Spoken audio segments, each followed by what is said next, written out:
Përshëndetje të dashur ndjekës dhe mirë se vini në podcastin ton të radhës Rishtazi.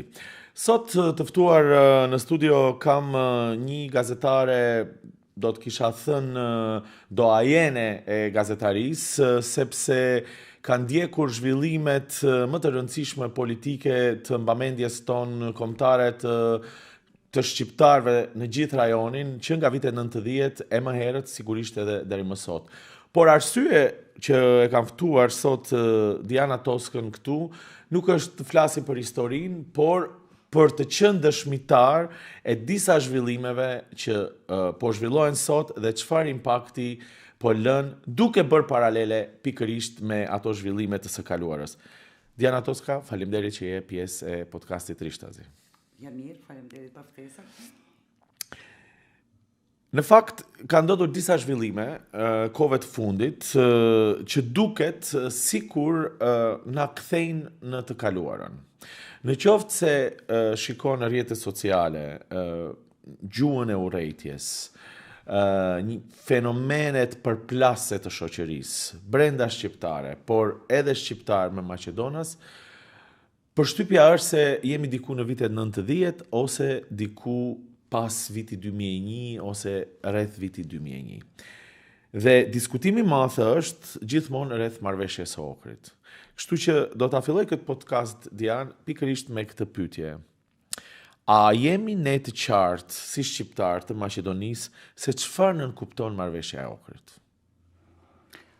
Po nga këto përplasje dhe diskursi që është krijuar lidhur me marrëveshjen e Ohrit, si duket, nuk e kemi të qartë. Ende nuk me vetveten ose nuk duam ta qartësojmë ose nuk duam ta pranojmë. Marrëveshje me vulë ndërkombëtare bëhen, historia na ka dëshmuar se bëhen edhe para luftës, siç ishte marrëveshja e Rambujës dhe në Maqedoni ishte një marrëveshje që kishte legjitimitet ndërkombëtar dhe vendor, marrëveshja e Ohrit. Erdhi si erdhi. Unë po e them publikisht, 2 herë kam qenë gjatë luftës, 2001 në Shqipkovicë jam takuar edhe me Ali Ahmetin, edhe me Hysni Shaqirin, edhe me Deari është ky kryetari i komunës. Po, Fatmir Deari. Fatmir Deari ka qenë një ky që e vran në Bitpazar, Nezirin. Jam takuar me këtë shtresë të luftarëve dhe nëse mund të them autorëve që nënshkruan atë marrëveshje të Ohrit. A ishin dakord me atë marrëveshje të Ohrit? Nuk ishin një pjesë, sepse ju e dini gjatë 2001 se lufta së zgjatej, një pjesë të 19 komandantëve u ndan nga Ali Ahmeti pikërisht për shkak të kësaj marrëveshje së Ohrit. Pse e bëni Ali Ahmeti? E bëni sepse ashtu si u bë ajo marrëveshje të Ohrit me thojza, me kuptime, në nënkuptime, me sande, me avancimin e disa të drejtave, po jo të plota, Ali Ahmeti u pajtua, por u pajtua me një kurs sepse ndërkombëtarët i dhanë një alternativë që pranoni kështu si është, dhe pastaj udhë e sipër avanconin të drejtat e juaja, krijoni një parti politike. Dhe kjo ishte formula e nënshkrimit dhe pranimit me kështu siç është çajo marrëveshje e Ohrit. Ngritja e statusit deri diku përmirësimin. Dhe deri këtu jemi në rregull.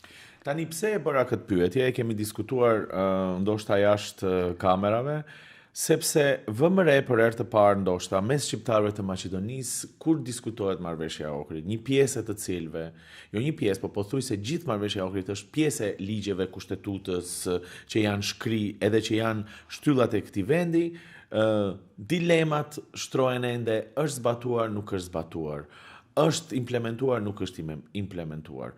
Dhe këtë dilemë kanë filluar më shumë ndoshta ta diskutojnë shqiptarët mes njëri tjetrit, sesa ndoshta shqiptarët dhe të tjerët. Pajtohesh me këtë konstatim? Pajtohem sepse nuk kanë argumente, ata vetëm kanë qëllim të bëjnë luftë dhe të nxjerrin diçka si gogol për ta biseduar, sepse në mungesë të kauzave tjera, në mungesë të fuqisë politike për të luftuar dhe për të pruar diçka të re, ata kthehen te marrëveshja e Ohrit. Sepse marrëveshja e Ohrit është ajo, arritëm se arritëm, u kthyen në ligje, u bën. Tash kthehemi pak më herët. Ajo marrëveshja e Ohrit, çdo marrëveshje, qoftë vendore ose ndërkombëtare, ka një afat zbatueshmërie. Dhe hajde kthejmë dilemën, BDI-ja nuk e zbatoi. Nuk e zbatuan këtë marrëveshje deri në fund. Pse nuk e zbatuan, sot janë në opozit. Sigurisht. Kjo është edhe ndërshkimi, ndoshta që populli kërkoi ndryshimin e thënë. Por këta që erdhën ndryshimit, çka bojnë tash? E mohojnë edhe ata që ajo pjesë ashtu si është, në vend që të avansojnë dhe të krijojnë ndryshim, ata tash kthehen te marrëveshja e Ohrit. Dhe tani kemi një luftë. Kjo lufta është krijuar, kthehemi te një marrëveshje e Ohrit, po lënë marrëveshjen e Ohrit. Hajde niseni ndryshimi është sot, hajde niseni aty ku gaboi për 20 vjet, që nuk ndryshoi, nuk bëri, u dashurun, pushteti ishte mbi gjithçka për BDI-n. Atëherë hajde ju lutem ta shohim këtë ndryshim, çka po bëni ju si ndryshim.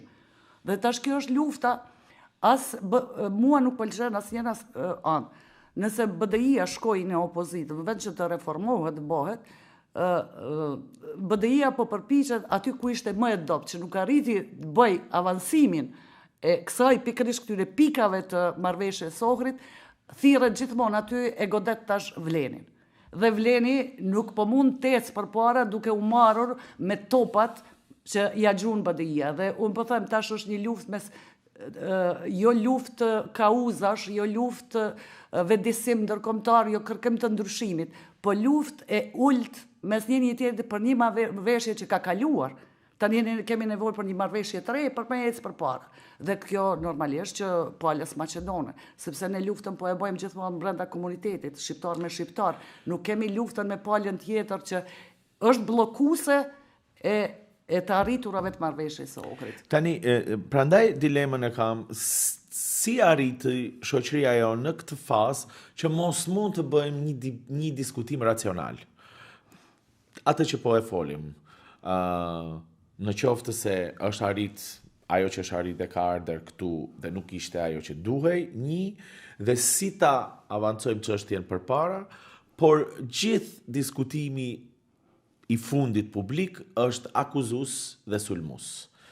Dhe si ta kthejmë çështjen në një diskutim më racional të këtyre fenomeneve. Tani, përsëri e bëj këtë pyetje, sepse për mua dhe për ty, me aq vite sa njihemi, rikthimi i diskutimit për përdorimin e shqipes është i dështim i gjithë shoqërisë tonë, apo jo? Absolutisht. Çfarë duhet të kuptoj klasa politike sot që këtë çështje nuk duhet më ta kthej brapa, ta kthej në gjenes, se në avancim shumë mirë, po çfarë duhet të kuptoj që mos ta bëj këtë? Klasa politike, kur e kupton që askund nuk është, që gjithçka që po bëhet është një lojë e pist politike vetëm për pushtet, sepse të përdoret gjuha gjithmonë, vetëm sa për të arrit pushtet dhe mbajtur pushtetin është bërë shumë e gërditshme. Dhe këtë klasa politike asnjëherë derisa e ka diçka në dorë për të luajtur, për manipulu me pushtetin, dhe maqedonët gjithmonë e përdorin këtë në mënyrë shumë perfide, që ne e kuptojmë, po pushteti na ka verbu. Nuk mund ta kthejmë asnjëherë diskursin dhe ta vendisojmë klasën politike nëse ne nuk kemi shoqëri civile. Më thuaj, a ka në Maqedoni një shoqëri civile e cila e dën përballë? A kemi na një shtresë kritike? Po pse do t'i duhej një klasë politike, shoqëria civile për çështjen më bazike të shqiptarëve, ku gjithçka çfarë nënkupton demokraci dhe të drejtat e shqiptarëve ka filluar me të drejtën e gjuhës? Në momentin kur ata vendisojnë, në momentin kur të hynë me një platformë kombëtare në pushtet dhe lidhin koalicion, atëherë mund të flasim për vendisim dhe të hiqin këto. A kemi na vija të kuqe me palën maqedone gjatë koalicionit, pse rastisht nuk është që 30 vjet, 35 vjet ne nuk kemi parti pozit ose opozit, a janë ul ndonjëherë më atë mend?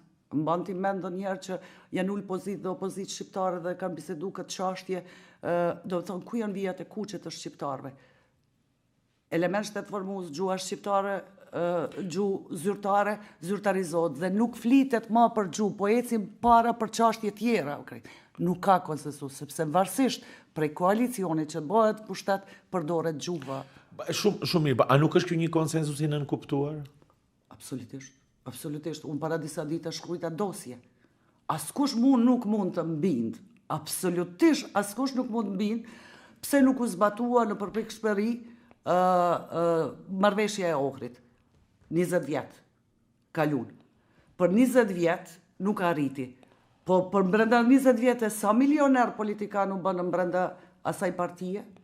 Dhe ne si shoqëri, kur në haptazi dhe publikisht, si shoqëri civile, si intelektual, nuk e shtrojmë pyetjen mirë, që gjua shqipe nuk po zbatohet, po milionat si i banën këto, është dosja, është marrëveshja, pse nuk hiqen këto tema prej rendit të ditës.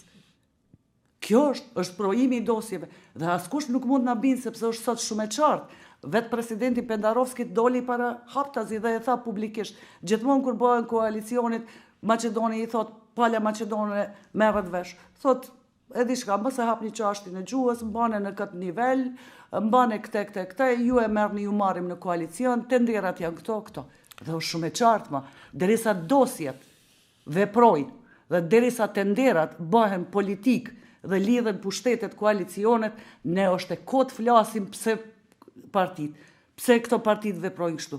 Është shumë e qartë. A mendon Dian që platforma kombëtare që partit i proklamojnë kur ka fushata janë vetëm sa për të marrë votën, ndërkohë që në qoftë se ndjek logjikën e asaj që thua politikanët janë të kapur dhe si rrjedhoi pastaj ata me lehtësi i ikin këtyre premtimeve? Sigurisht. Është e qartë si dita. Shumë e qartë si ditë, s'ka më asgjë tjetër. Është problemi që ne si mediume, ju në përgjithësi si mediume, fuqia për dalë. Hajde të shohim, unë jam 44 vjetë për përvoj pune, jetoj në banesën e babës tim, faleminderit ta një jetën që ma lanë qatë banesë, kom një vetur që 20 vjetë, 44 vjetë përvoj publike, kur gjë një jetë su bona milionerë, a i vjen prej, mës të shprehem vjen prej askundit heq, hynë, flet në emën tim, flet për çështje kombëtare, flet për gjuhën time, dhe ndër tjera, e shef është bë multimilioner.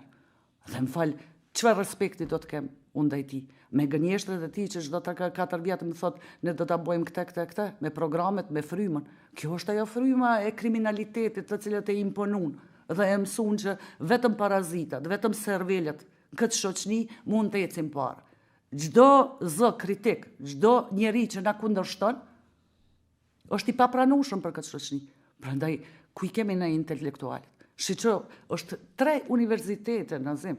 Sot, unë mund të kthehem në viteve 90-ta, kur luftonim ta kenim një universitet. Dhe sot, i kemi 3 universitete, dhe kaq heshtje e madhe në mesin e akademikëve. Kjo është e tmerrshme. Do me thonë, kjo është që ai servilizmi, i friga për të folur, friga për të kundërshtu, friga. Ose Kalkulimi. Prandaj, është kjo që është, kjo shtresë politike, sepse e ka komoditetin e veprimit, sepse e ka përballë një shoqëri servile, një shoqëri paza, një shoqëri e cila nuk kundërshton, e ka bë të varur. Prej momentit kur partitë politike janë shndruar në agjencione punësimi dhe konkursi se institucion ka humbur vlerën e vet, atëherë këta janë të sigurt në pushtet, a i del me komoditetin më të madh, hiç pa turp, milioner, hajnë, flet, thot, do ta luftojmë kriminalitetin. Po si mund është mërë ti pa turp, me thonë, ti e luftojnë kriminalitetin, kur je bë milioner, kur i ke shtëpia, kur s'din çka ke prej pasurisë, dhe kërkon, thot, do ta luftojmë kriminalitetin. E ke shembullin edhe Kosovës, multimilioner, ashtu që kërkojnë sot të kthehen. Mandej, e diçka është e pafalshme në mesin e llogarithanjes. Problemi i llogarithanjes.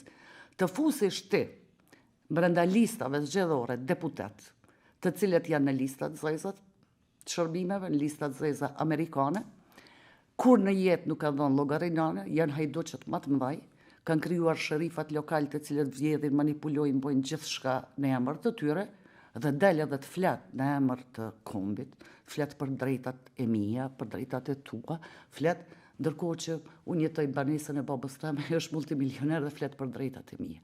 Dhe kjo është logjika, ata e kanë kriju pushtetin e tyre. Problemi është i yni, zëri ynë, është vota jonë. Ne e kemi shit votën tonë, e kemi shit shumë lirë. Ja kemi shit hajnave. Ne bashk i kemi kritikuar këtë. Po. Ndër vite. Po. Apo, se si që thash ne njihemi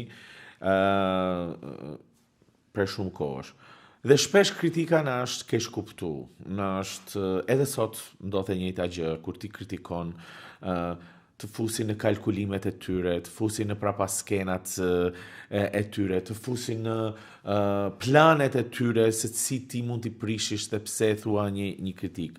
Megjithatë, ishte një periudhë apo një qeverisje e cila u kritikua për shkak të kritikave tona, në një farë mënyrë ne ndihmuam që të ndodhte edhe ndryshimi, sepse duam një shoqëri më të mirë. Duam shqiptar më të mirë, duam shqiptar më të zot, duam shqiptar të jenë të duhurit në postet e tyre. Dhe kjo ishte shtysa kryesore. Mos të skuqem për dikuj që mi mbrën drejtat e mia, mos unë skuqem kur ai flet.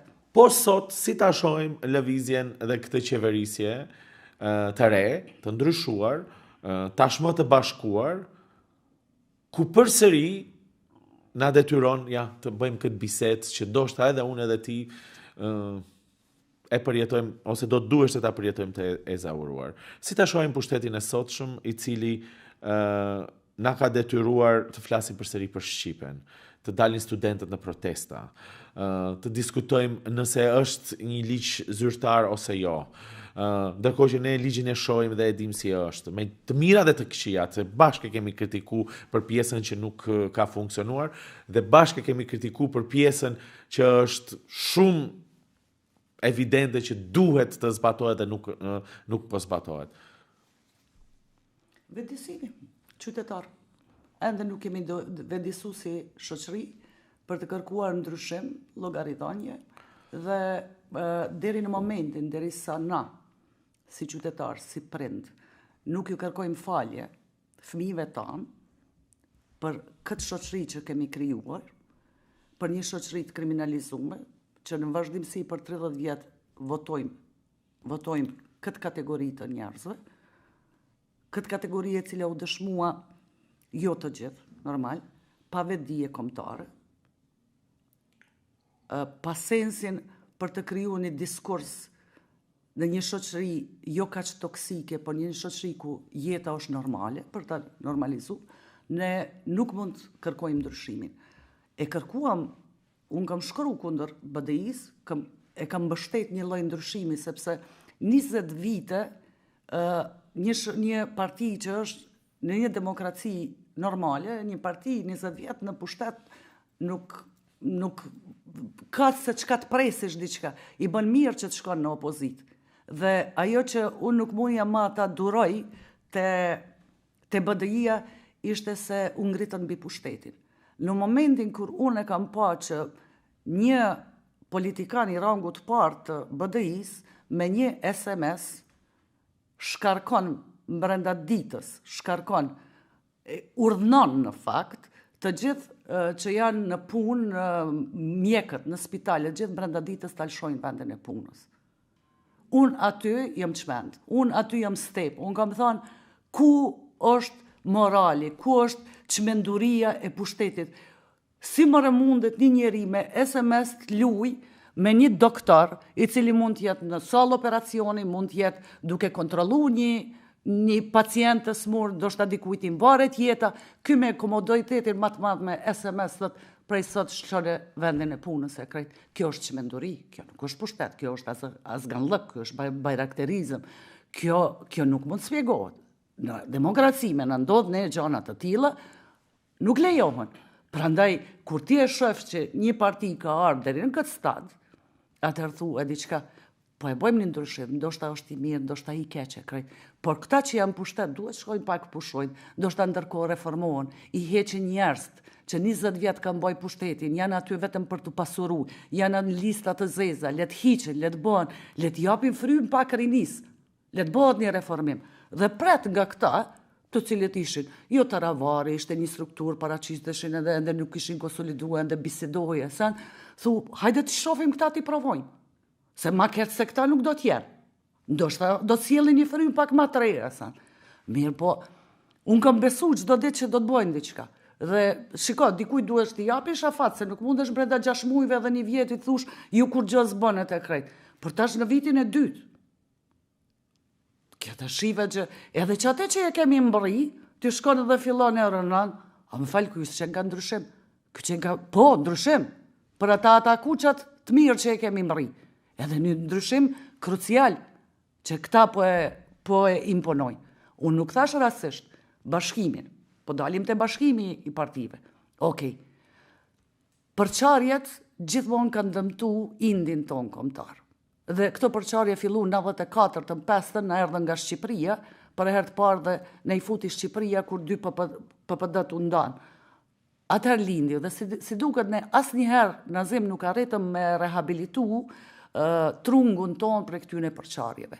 Dhe sa më shumë ne jemi përça, aq më shumë e ka stimulu Serbia dhe Maqedonia këtë përçarjen tonë. Sepse tani kemi një moment që janë bashkuar, apo u bashkuan disa parti dhe e krijuan Vlenin. Dhe në esencë kjo duhet të shihet si diçka pozitive, sepse i ndihmon krejt shqiptarëve ku ka 2 bloqe, e i ndihmon edhe shqiptarëve në fund të fundit kur shkon përballë maqedonasve apo partive maqedonase për të ndarë pushtetin, është ndryshe kur shkon si 1 zë dhe ndryshe kur shkon si 5 zëra. Por si e shikon vetë atëre bashkimin, ose për ta bërë pak ndryshe, a mendon që këto subjekte që janë bashku kanë mësu nga leksionet e BDI-së dhe në fakt do jenë diçka ndryshe ashtu siç e priste gjithë elektorati? Si i shikon ato postulatet e bashkimit të cilat ne i pam? E para, çdo bashkim nuk do të thotë se sjell si bashkim larg përçarjeve që janë të dëmshme. Çdo unitet dhe çdo bashkim na fisikëron si etnitet, si kombë në Maqedoni. Unë jam pro asaj dhe i gëzohem çdo bashkimi. Por në atë bashkim të luftosh dhe të jetë të mos mush, nëse hajde po flasim kështu, mashtru. Po dojmë të krijojmë diçka, një partneritet. Dhe kemi një kauz shumë të qartë. Dhe ata po thirrën në kauz kombëtare.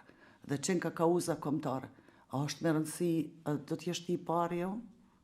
Kauza në kërkon karrikë. Kauza kërkon punë, strategji edhe veprim. Lufta kryesore, që ata që 1 vjet nuk mund të pajtoheshin, kush do të ulet në atë karrikë. Sa e rëndësishme është kjo? A nuk flet kjo për karakterin e këtij subjekti? Prandaj, jo çdo bashkim sjell rezultate. Jo çdo bashkim, një bashkim pa kauza të qarta dhe lufta për pushtet, flet qartas. Prandaj bana unë një shkrim. Nuk ishte problemi, pse 5 kryetar. Po si do të rrotullohen? Unë thash para se të rrotulloheni, këtyre mos porzoheni. Dhe kjo flet mjaft për frymën e tyne se si erdhen. Do me thonë një koalicion i zorit, të bohen bashk, sa të qëndrojnë në pushtet. Lëvizja më e vogël, strategjike, ose loj e Mickovskit, ka me ardhzu këtë koalicion. Dhe aq e shohim sa e fuqishme pas ka qenë. Nuk eshe stabil bashkimin, do me thënë? Jo, absolutisht jo. Se janë interesat ndryshme të cilat janë bashku. Po, e përmende kauzen, a nuk mendon që nuk ka kauz në këtë strukturë të re të bashkuar politike, apo? Sepse e diskutojmë edhe pak më herët, apo para se të fillojmë me ato 5 pikat të cilat ata janë bazuar për familjen, për shqiptarët, duke përmendur edhe elementet hyjnore aty. Shikoni, ajo që është e dhëmshme dhe për mua e pafalshme, që të ndërtohet një koalicion, një koalicion i cili thirret në vetdije kombëtare dhe ofron një frymë antikombëtare, nuk është bashkim, është përçarje. Po cila është fryma antikombëtare? Se kjo deklarata është pak e rëndë. Po më lejo atëherë krejt.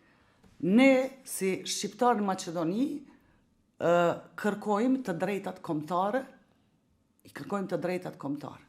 Ne nuk kërkojmë të drejta fetare, sepse të drejtat fetare janë në një shtet laik të garantuara, liria fetare është e garantume.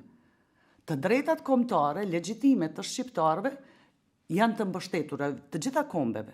E drejta jonë kombëtare ka legjitimitet, ta mbaj mend, ta definoj mirë, ka legjitimitet ndërkombëtar dhe kushtetues.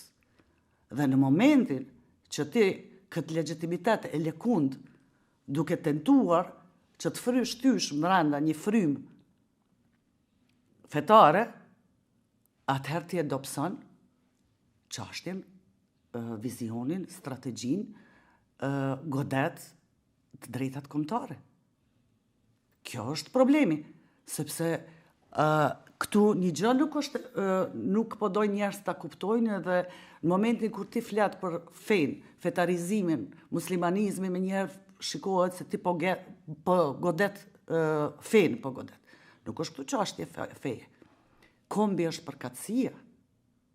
Feja është besimi. Dhe përkatësia është ajo që e mban gjallë këtë trung.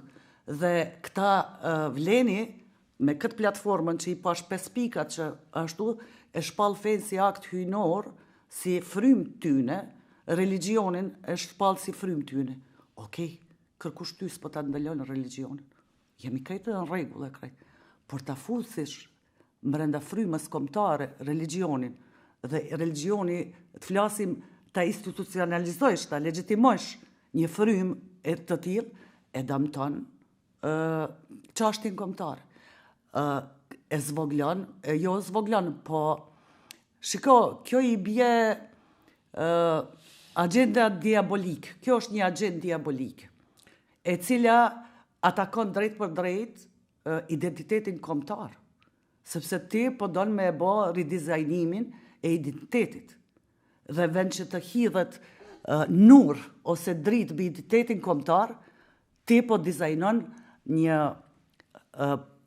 po don ta legjitimosh, institucionalizosh një frymë i cili kërkon një shqiptar të ri, një identitet të ri për shqiptarin. Dhe kjo është shumë e dëmshme, sepse kjo është një ideologji e cila nuk i përket identitetit ton, as të drejtave tona kombëtare. Kush i jep të drejt dikujt sot me kriju, me dizajnu një identitet të ri për shqiptarët. Atë që në historikisht i kemi përballu gjitha fortunave, ka qenë përkatësia kombëtare dhe jo uniformiteti fetar, po diversiteti në ka bë që gjithë bota në ka lakmu edhe gjitha fortunave, luftave ju kemi përballu pikërisht duke rujt këtë diversitet mes vetit, sepse kjo është shqiptaria. Dhe ti shkon tani, ma krijon një uniformitet. Atër më thuj, hajde flasim qartë, çfarë muslimani i devotshëm je ti? Sa ti e do Zotin ton, kur një moment ti po dëmton kombin ton. Po krijon një shqiptar të ri.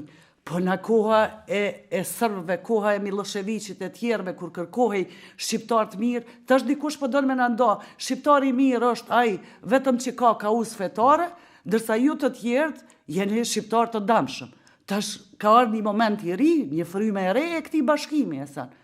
Nëse është kjo frymë e re që këta dojnë me imponu, jo faleminderit, sepse shiko, për mua është kombi, unë jam shqiptare, edhe unë jam besimtare shumë e madhe, po Zoti jem është këtu. Dhe që ai Zot mu kërkon që ta ndroj unë e ta ruaj gjuhën time, ta mbroj kombin tim, sepse është turp për ne një identitet të tillë, një diversitet të tillë, me të cilin ne mburremi në botë, gjithmonë ka njohur bota, këta sot dojnë me ridizajnu. A duhet shqetësuar vërtet kaq shumë për këtë, se nuk e pranojnë të gjithë këtë që ti e thot.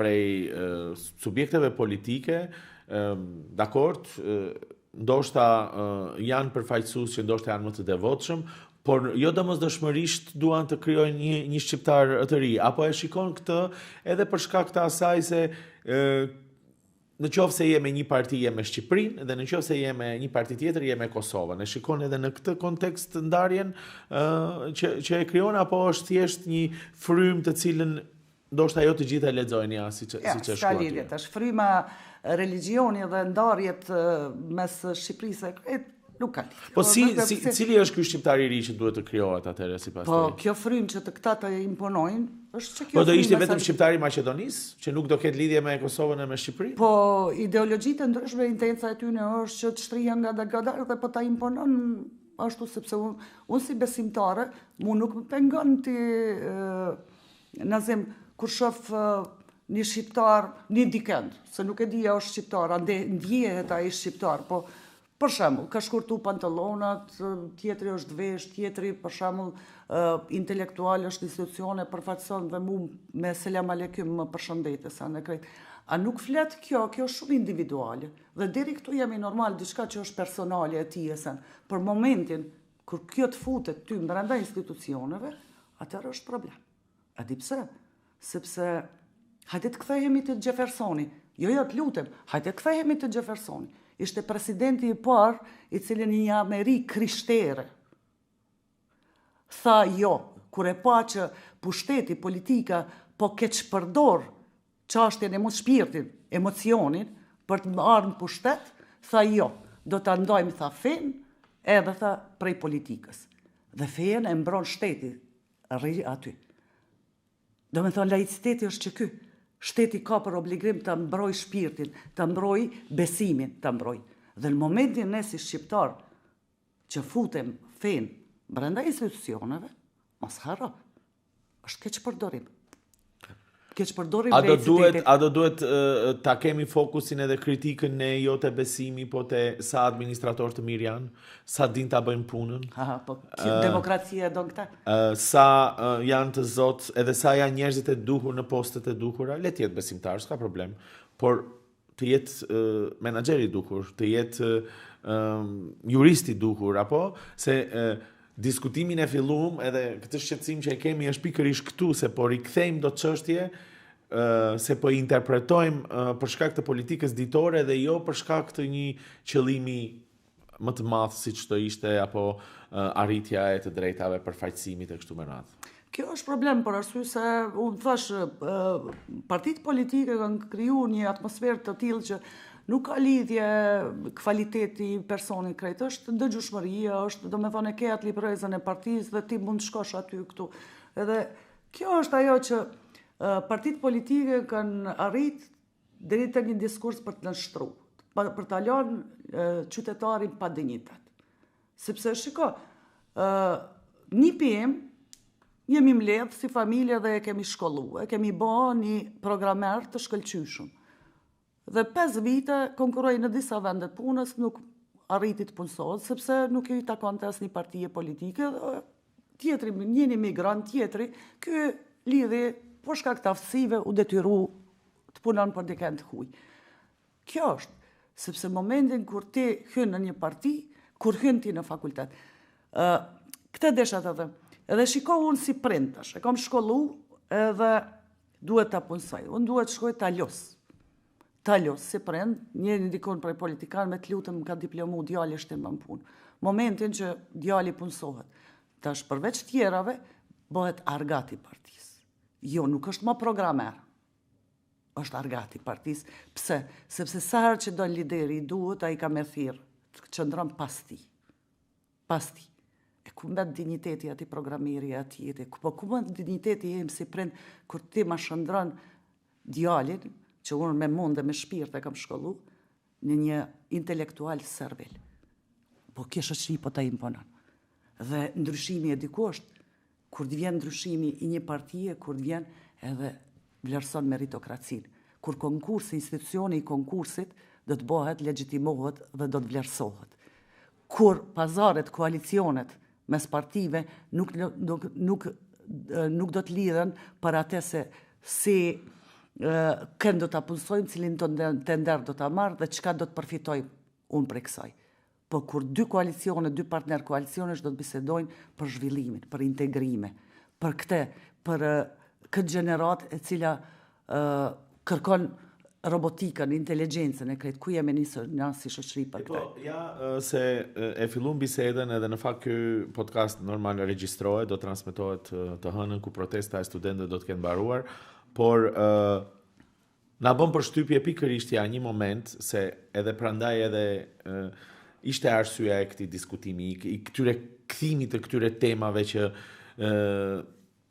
do duheshte të ishin përfunduar, por shikoni si diskutuam si shihet protesta e studentëve nga prizmi totalisht partijak.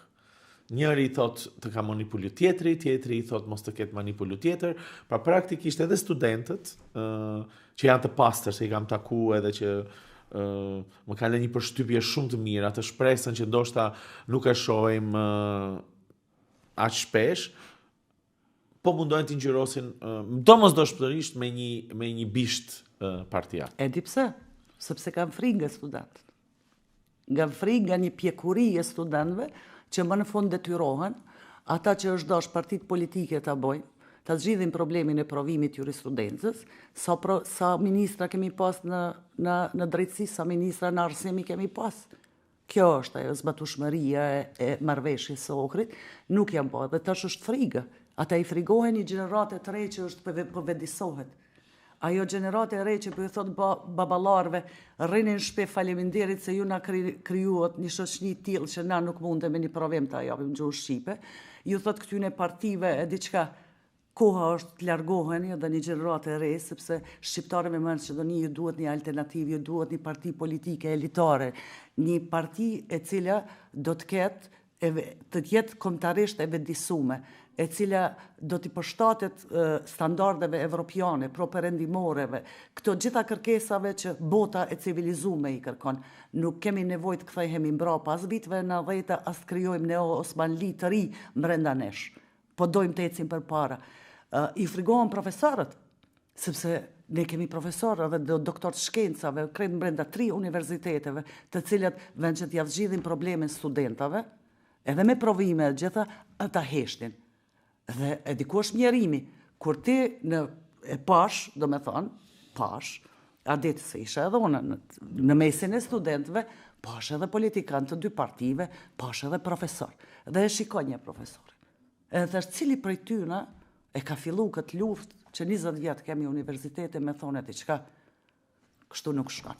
Cili ka tentu të bërë reforma në arsim, cili i ka kërku këto drejta që sot studentët e krejt. Gjitha kjo është gjunahet, nëse mund të shprejmë, këto janë gjeneratës tonë, prendve, natë, profesorve, gjithve, akademikve, për politikanë mos flasim, që po jam ngarkojmë, një ngarkes e kemi fut në shpinë fëmijëve tanë. Mos harrojmë se edhe Maqedonët nuk janë më keq, edhe rinia maqedone. Krejt politika maqedone, komplekset e veta identitare i kanë ngarku mbi shpinën e fëmijëve dhe studentëve maqedon. Na i kemi partizanizu, do me thonë fëmijët tanë, dhe gjitha problemet tona, gjitha servilitetin tonë, gjitha impotencën tonë, gjitha mos them edhe fjalë matrande, jef kemi ngarku në shpinë. Dhe tash e shohim një frym, një xixë të re, e cila po na jep shpresë se diçka do ndryshon. Do shta mund të shkon ngadalë sa. Por vetëm ja shpresë kjo na ka mbet, nazim, sepse ti shef që u krijuan 5 parti, u kriju këto. Nuk pras për këtyre politikanëve diçka të bëjnë, po pras për një frymë të re, e cila nuk është e kapun, nuk ka dosje, që është e pastër, që me shpirt e kupton të drejtën e vetë, që e kërkon një drejtë të legjitimume ndërkombëtarisht dhe krejt si një drejtë e cila nuk mund të kontestohet. Sepse me pasqenat mençëm nuk ishim leju të drejtat tona më nuk kontestu 30 vjetë, pavarësi. As nuk ishte kontestu marrëveshja e Ohrit. Kush e bani mu kontestu?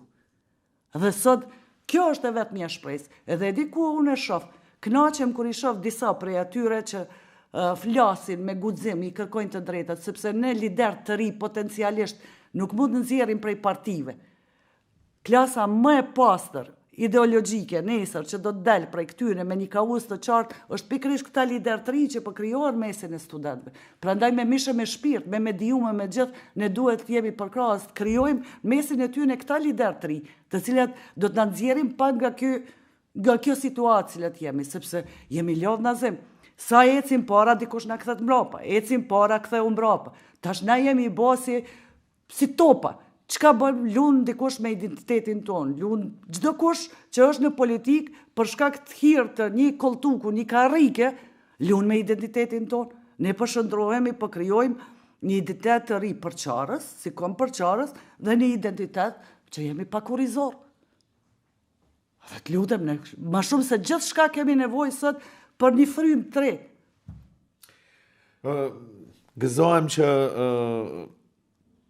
Po na vjen një lloj shprese, sepse diskutimet apo ndoshta edhe nese jemi gazetarë dhe merremi me informacionin edhe merremi me Kemi dështu, në gazetari kemi dështu. Ja, po jemi përballemi me ato deklarata, me përplasjet edhe ndoshta ajo na mjegullon pak edhe në shikimin, por kur vijnë këto shpresat sigurisht na gëzohemi, i gëzohemi, realisht i gëzohemi si kur të jenë arritjet tona, këtë dua të them. Por në fund, Dian, ti shpesh ke goditur me tekstet e tua, ka shumë reagime në ato që shkruan në rrjetet sociale, në tekstet, në artikujt që bën, e kam vënë re shpesh edhe sigurisht njerëzit pastaj komentojnë e kështu me radhë. Por ke një guxim që dikush do të thoshte që të vjen edhe pse je femër, ose e ke guximin edhe për te asaj që je femër. Edhe du ta prek këtë çështje, jo në mënyrë klasike edhe klishe, por edhe në kontekst të guximit për t'ia dhënë jo thjesht vetëm studentëve djem, po edhe studenteve vajza, sepse kam vënë re edhe në mesin e tyre të studentëve potencial lider shqipi, të femrat të cilat duhet të kenë një lloj mbështetje dhe mos tremben të jenë direkte, të jenë guximtare, sepse shpesh ka ndodhur apo që femrat thyet më kollaj. Faleminderit që hape këtë pyetje. Do të kthehem te Llotënishën, unë isha studente e Fakultetit Juridik viti i dytë dhe në mbledhje të profesorëve dhe studentëve gjithë kam kërku, jam pajtuar me kërkesat e studentëve për ndryshim të kushteve. Tash po e pranoj shumë sinqerisht, unë kam pas atë 19 vjet. Unë nuk e kam kuptu prapavijen e atyre. Unë e kam kuptuar se nëse student për kërkojnë kushte, po, dhe e mbaj mend si sot, ka qenë Kurtesh Saliu, profesor i drejtës kushtetuese, të cilët të gjithë i frigoheshim, po ne nuk kishim tekste shkollore për të mësu. Nuk kishim libra ku të mësojmë, sepse ishte kushtetuta në gjuhën serbe e Ivo Puhanit, profesorit. Edhe unë them, po normal që do të krijojnë kushte. Më thuni profesor, i drejtohem, mesin e gjithë profesorëve i drejtohem, dhe të lutem profesor, si të japu nesër provimin e drejtës kushtetuese, ndoshta unë pak e kuptoj serbishtin, por duhet mësojmë serbisht dhe vetëm nga ligjëratat e juaja nuk na mjaftojnë, sepse amfiteatrat ishin shumë thaje. Profesor Kurteshi kishte një zor shumë tull, dhe na që ishim brapa kur nuk e ndëgjojshim. Ashtu, kritikova të drejtën trashëgimore profesorin aty në atë mbledhje. Dhe unë nuk e kam ditë pasojat pastaj. Pasojat pastaj i kisha shumë të mëdha. Nuk po hytash, do të them që të flas për vetë. Lindën të Llotënishi, përkraja ishte e madhe, kundërshtuan studentët, mbetën stoik, disa u burgosën, mesin e tyre kishte shumë ferë. Mesin e studentëve të cilët kundërshtonin. Shkonim, kërkonim, mandej doli Kosova Republikë mas asaj. Kosova sot është shtet i lirë. Do me thonë një proces i filluar prej studentëve, këtë duhet të them, nuk është pse mbaron me një protestë ose me krejt. Nëse nuk ka vazhdimsi, nëse nuk ka këmbëgulsi, për me ardhur deri te qëllimi. Dhe kjo është durimi. Dhe unë lus, sepse kjo është esenca, që të duroj në atë edhe tjetë kam gullës, më të shoj pa e në atë që e kërkon. Dhe e drejta është nonën e ty nësë ata për kërkojnë diçka legjitime, Kosova e kërkoj diçka që i duashte, Kosova e lirë dhe e pati drejtën. Edhe studentët, derisa ti mbrojnë të drejtat e tyre legjitime, gjithmonë e drejta ka, do t'i përkra. Tash të kthejem të unë, guximi im. E di kur ke guximin, kur edukohesh në një familje, kur prindi të trajton, të edukon që ta duash Zotin, po Zotin me veprim. Nëse unë sot i them dikuj që jem besimtare shumë e madhe, edhe e kundërshtoj, si që kundërshtoj politikën, e kundërshtoj edhe fetë, unë nuk kam besim në religione, sepse religionit jenë bo politik, partit politike, se cili për koltuk, se cili për pare. Unë Zotin tem nuk e kam pazar, nuk e qas. Zotin është që tu mbranda. Jam edukume me një vedije shumë të lartë kombëtare. Dhe kjo është pasunia ime. Prandaj, askush, kur kam unë këtë edukatës, askush këta nuk mund të marrë. Dhe unë në jetë, dikujt i falenderoj, vetëm babës tim, familjes time, që më ka eduku, baba im që më ka shkollu, që jam një jurist dhe avokate, dhe unë nuk mund të ikmi identitetit tim, sepse kjo është identiteti. Diana Toska e eduku me kështu, me besim të madhë në Zotin. Unë e du Zotin tim.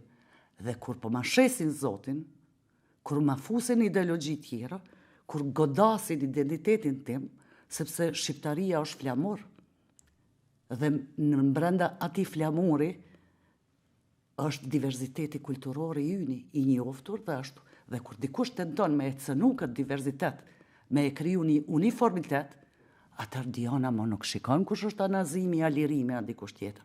Ka me godit se më falti për më prek mu, dhe në momentin kur ti më prek mu, në dinitetin tim, në krenarin time, unë do të flasë. Këtu e kam unë e guximin.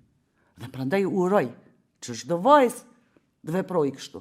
Por e di ku vjen kultura, edukata dhe guximi i një femne. Kur e ka edukatën familjare, kur ka arsimim. Mos haro, unë kam kry... A është vështirë sot për një femër? Në teori, do duhesh që ishte më lehtë. Sepse ne shohim më shumë femra prezente në shoqëri. Shohim më shumë zonja që janë drejtuese të institucioneve, këtu dhe jo vetëm. Dhe si rjedhoj, ka po aq sulme edhe ndaj tyre, po nga ky aspekt gjinor. Prandaj pyetjen po e bëj, do duhesh të ishte më lehtë? Si e shikon qasjen e strukturave politike, ku megjithatë mblidhen aty do njerëz për të marrë do vendime kush do shkojë atje, kush do të drejtojë këtë postin. Si e shikon nga ky aspekt? Po shiko, në zemon, asnjëherë nuk kam thënë, nuk flas sot për grunësen. Gjithmonë duhesh të kesh një mirënjohje për ata që kanë bë. Shiko, stërgjyshja jon ka qenë analfabete. S'po them 100%. Analfabete, sa në krejt. Me atë analfabetizmin e saj, por me krenarin, që është shqiptare, ajo, kur burri i saj ka shku në luftë, edhe kur është ndjek nga regjimet, Rankovicit e tjerve, ajo me pushë e ka mbrojt pragun e shtëpisë. Me qatë gishtin që është dhënë sa në krejt, ajo ka votu gjithmonë për çështjen kombëtare. Sepse shqiptarinë e ka rujt brenda familjes, dhe familja për ne është e shajt. Sepse nëse dikush ja ka dhënë familjes tonë shejtëri, nuk ja ka dhënë burri, ja ka dhënë gruaja. Dhe nëse ti e shikon këtë aspekt rolin e gruas shqiptare, atë që mu trupi më rënqethet, kur e mendoj stërgjyshën time. Kur e mendoj, nuk është ajo politik, është politik shumë e madhe. Kur ajo me push ka mbrojt pragun. A nuk është vetdije kombëtare ajo shqiptarja e jonë në Itali që mbron 500 vjetë gjuhën shqipe? Si mund të shkel unë sot, kush ma jep mua të drejtë sot, unë të përbuzat stërgjyshën time, atë politikën, atë vetdijen e saj kombëtare, atë arbreshën e Italisë, po atë gruan e diasporës e cila është detyru me hik me çka ka pas dhe i ka mbet vetëm një shami e nanës vetë, e që nisur me oja i ka mbet e san. Ajo e runë me qatë shami kulturën tame shqiptare. Vjen brezi i gjysheve tona, të cilat nuk ja veçën burrat, gjysheve tona peqen luftunë dhe heqën vetë. Vjen gjenerata e nanave tona, e cila na edukoj, na shkolloj, profesoreshat e mija, mësusja ime na fije, shkolloj me edukoj, që unë t'jam ky brez. Dhe kush mu ma jep drejtën tash, vajzave të mija. Dhe kësoj gjenerate të rej, ti them unë, shiko, del për identitetit, bën çka dush, thë norma, asa në krejt, ti e lirë. Liria nuk do me thonë shfrenim. Liria është vetdije, është përgjithësi. Prandaj, unë nuk mund t'i lejoj vetës. As luksin, as ndërgjegjja nuk ma lejon që mos t'i gëzohem sot vajzës shqiptare e cila ka të drejtën shkollimit. Unë nuk kam të mujtë me u shkollu si ajo. Sepse Kirilli metodi për mu ka qenë i mbyllur. 5% pakic ka qenë. Po unë kam luftu për qëtë universitet të Tovës. Që kjo vajza ime sot shkollohet aty. Por nëse shkollohet, vjen shumë keq. Po ajo shkollohet sepse disa profesor me diplomat të bleme i ligjerojnë. Dhe këtu është vetdia kombëtare, sepse arsimin i jong na ka dështu. Ne zgjedhim rektor partijak, zgjedhim profesor partijak, akademik partijak. Dhe këtu dallon cilësia ime me kësaj vajzës që më dhimet sot, sepse mu profesorët e mi në fakultet, Ejup Statovci, Kurtesh Saliu, plot profesor tjerë më kanë eduku përveç arsimu, më kanë dhënë edhe frymën kombëtare, më kanë eduku edhe kombëtarisht. Fatkeqësisht, në universitetet tona kjo frymë nuk ekziston. Sot frymat janë përzi. Dhe kjo është problemi që ne sot me 3 universitete nuk po mundemi me funksionu. Dhe kjo është dami jonë. Kjo është dami kjo që po na adopton që partit ju kemi dhënë lirinë e plot, universitetet nuk i kontrollojmë, arsimin na ka dalë jashtë dhe sot vajza. Kjo është vajza, sot e ka lirinë më të madhe, është vërtet, ka komoditetin më të madhe krejt. Asaj i duhet vetëm guximi për të dalë, për të qenë vetvetja. Dhe ne ende, këtë vajzën e re, nuk e shoh se është origjinale, është vetvetja, po, ka një qëllim, hyn në parti për ta dëshmuar veten dhe është mirë sa më shumë femna, vajzat kemi në parti se po uroj që të jenë vetvetja, të kenë guximin që t'i thonë cili do prej këtyne, fal kryetar, po që të unë ti spajtohemi dhe ose shkojmë kështu ose kështu. Dhe shikoti mas 30 vjetë e parti politike, kemi gratë kanë ende forumet e grave. Këndej flasim për barazi gjinore, këndej mbajnë sa atër, cila është barazia? Si marrëveshja e Ohrit. Okej, grave ju dashtën pas viteve në lejt e forumet e grave se s'kishte gra në politik. Marrëveshja e Ohrit shkoj, edhe forumi i grave let hiqet e sen. Kjo është gjenerata e studentëve që unë pres të eliminojnë disa gjëra të heqin e sen. Për faji është i joni. Unë si gjenerat them, faji është i joni dhe falja gjithmonë duhet ju kërkojmë aty në studentëve dhe gjithve se na falni për këtë sistem kriminal që ne ju krijuam. Dhe në fakt, me këtë logjik edhe do ta përfundojmë këtë bisedë, por me premtimi se do vish prap. Se do diskutojmë edhe gjëra të tjera. Vetë reflektimi është ajo që na ndihmon të gjithëve. Dhe kur e kritikojmë veten, apo ashtu siç thua ti, edhe si brez, nëse ne kemi gabu, pastaj kemi të drejtë i themi edhe atij tjetrit, vëlla ose motër, edhe ti këtu më dëgjoj me sinqeritet ose më prano me sinqeritet se kur e kritikoj veten edhe ti këtu ke gabu ose korrigjo se në fund të fundit jemi një. Askush tjetër nuk do na doj sa e dum njëri tjetrin. Nazim edhe një gjë vetëm. Shiko, ne jetojmë në një Maqedoni, është një shtat shumë etnik. Ne nëse kemi vendosur dhe jemi vendas dhe e pranojmë këtë shtat që është i yni, duhet krijojmë një kulturë që nuk është as të Maqedonët as të shqiptarët. Ne si intelektual asnjëherë nuk kemi të hapim një debat hapur mes intelektualëve shqiptarë dhe ashtu. Ne gjithë të drejtat tona, gjithë fatin tonë kemi mbështetur në parti politike dhe partitë politike maqedonë shqiptare dhe biznesmen merren vesh shumë mirë. Kjo shtresa intelektuale është shumë e heshtur dhe partitë këtë e shfrytëzojnë. Përderisa brenda partive politike nuk ka një tryezë, të ulen të bisedojnë për këto vijat e kuqe që po them ashtu, fati jon do të jetë i njëjtë, asgjë nuk mund të ndryshojë. Ajo që ne mund ta ndryshojmë nëse mediumet fillojnë të krijojnë tryezat, ku do të hapet një debat i qytetëruar mes intelektualëve, pa shamje, pa fyme, po të themi çka doin shqiptarët këtë Maqedoni, çfarë shoqëri po dojmë të krijojmë, kush jemi ne? Kush janë këto, kush po krijon këtë frymë? Kënd po ashtu, kënd po e votojmë, sepse si intelektual, nëse nuk vetëdijsojmë këtë masën të kërkon llogari prej nesër prej njëri tjetrit politikan, ne asgjë nuk kemi arrit. Prandaj këto janë ato mesazhe që pa bisedu, pa ngrit çështjen, një dialog të kulturë, të edukum, të qytetërum, pa shamje, pa fymje, sepse mos harro gjithë kjo përçamje, fymjet, një që kemi kriju në frymë toksike, krejt, ka ndiku shumë në masë. Dhe sot këto në rrjetet sociale janë pasojë e politikës, e fjalorit politik i cili ka zbrit masë. Të falemderit shumë edhe një herë. Tham që do të bëjmë 40 minuta, po zgjati më shumë. Nuk e di sa. Mu veç mungoj një cigare edhe një kafe që me shtru kështu biseda.